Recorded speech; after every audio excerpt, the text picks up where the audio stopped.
We humans are masochists.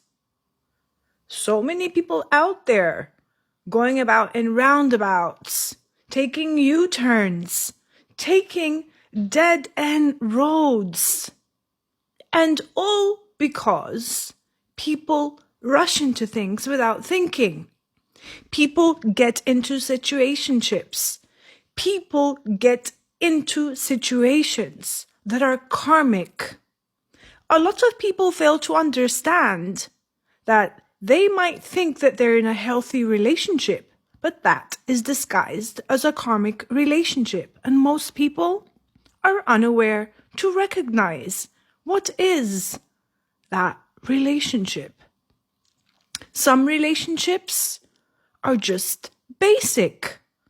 You're just there out of familiarity, out of boredom, out of being afraid to step outside your comfort zone of your personality.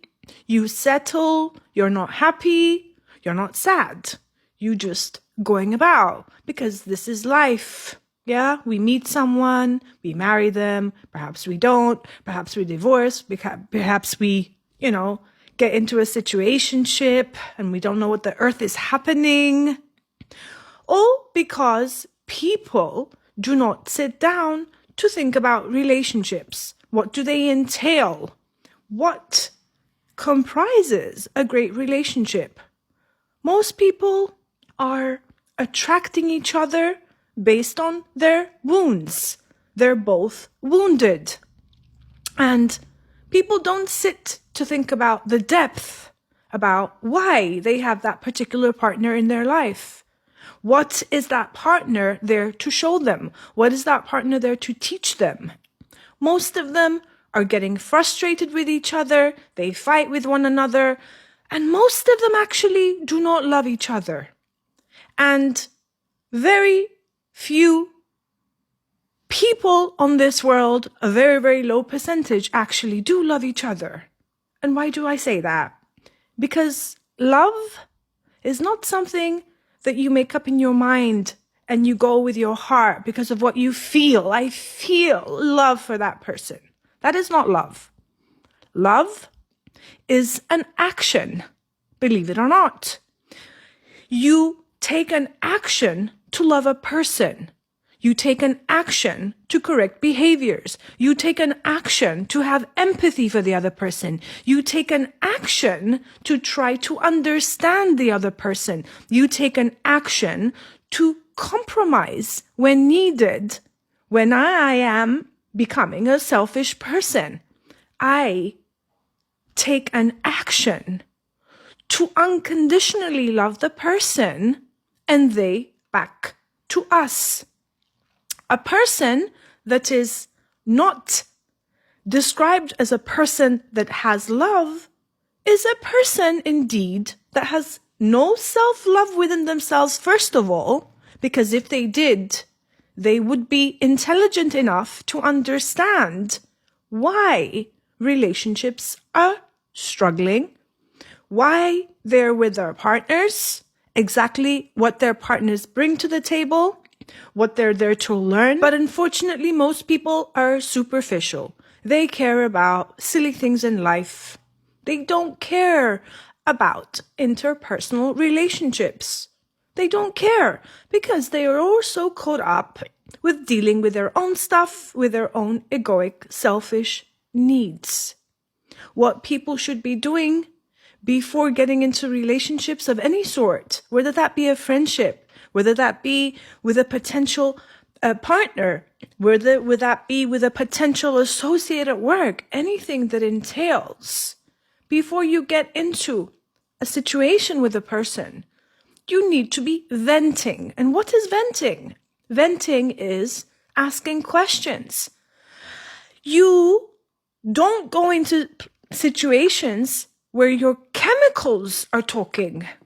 That's what most people got into relationships. They got into relationships when they had the chemicals. And usually when you get the chemicals, it doesn't have a really nice outcome in the end if you're missing on other things. When you are venting, you're getting to see the other person of who they are, how they think, what they believe in. Are they healthy? Are they traumatized? What experiences has that person gone through? How are their relationships with other people? What is part of their past? What do they enjoy doing as a person? What are their weaknesses? What are their strengths? How is their financials? How are their hobbies? How do they get annoyed? Do they have a temper? You discover things. You don't just blindly get in situations. And unless you start venting, you're going to be having problems and unnecessary and difficult lessons where you can prevent getting into bad situationships that are going to expire just by being equipped, just by asking questions. And in addition, not only asking questions, but believing what the people tell you and not trying to keep a person there just by thinking that you can change them. Forget it. Those people cannot be changed. You're not going to be their hero. It's just going to end up in a heartbreak. People do not change. If they are to change, it is because they want to change, right? And in rare cases, if a person really loves you so much, that is going to make that change because you have inspired them to become a changed person, striving to become a better person. So guys, vent, people, discover if you're compatible. Don't just go blindly sleeping with people without understanding who they are. Why would you do that? Why? Do not invest your time.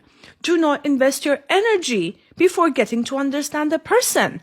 And that could be a friend. That can be a coworker, anyone. Do not share yourself.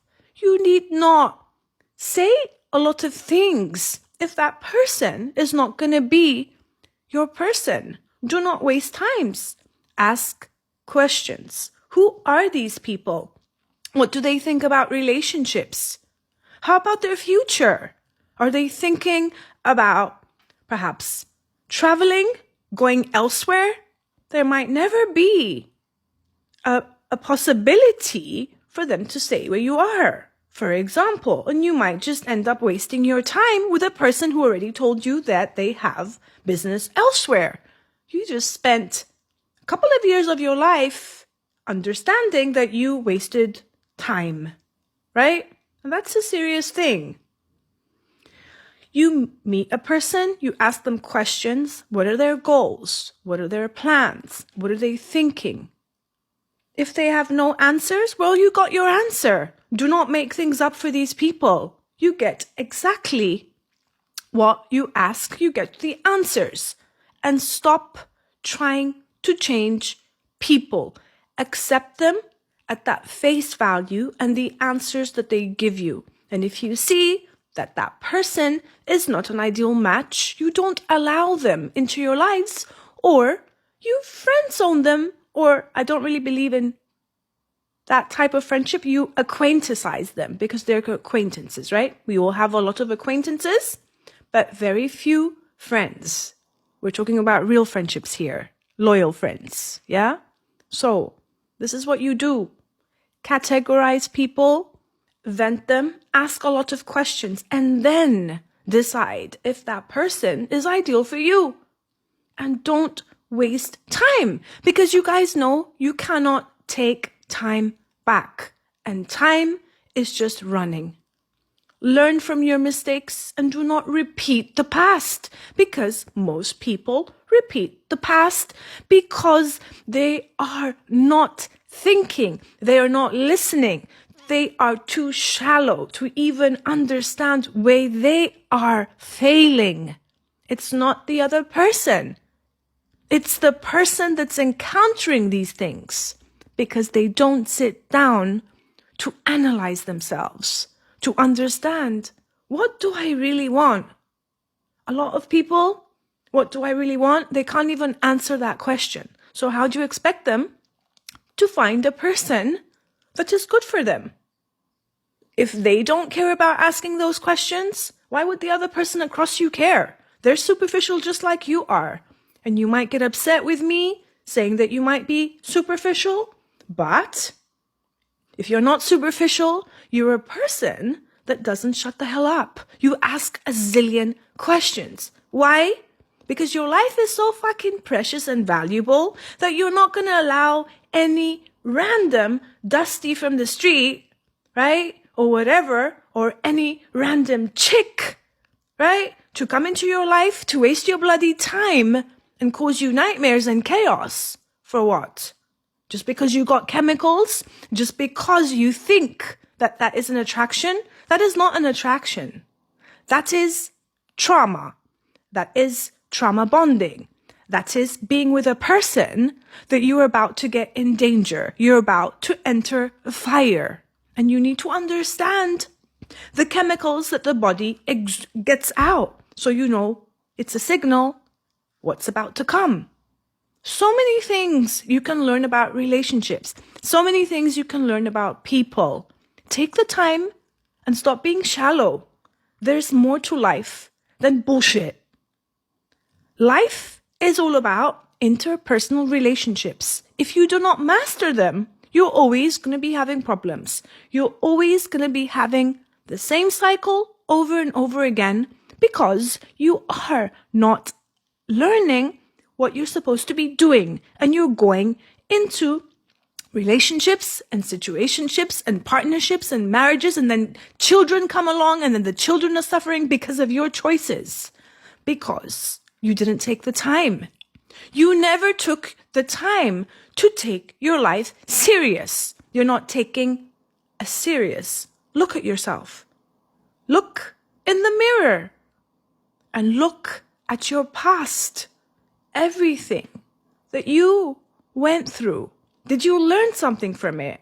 Are you evolving from it?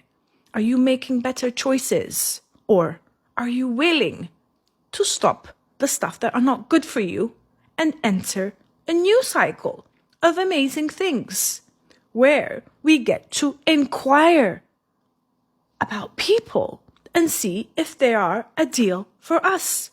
Friendships, relationships, associates, brothers, mothers, fathers, cousins, anyone it may be. We vent and we see, are these things good for us? This is the way to go forward to health, to healthy relationships. We fix our unhealth and then we fix the others across us because they do come fixed once we fixed ourselves.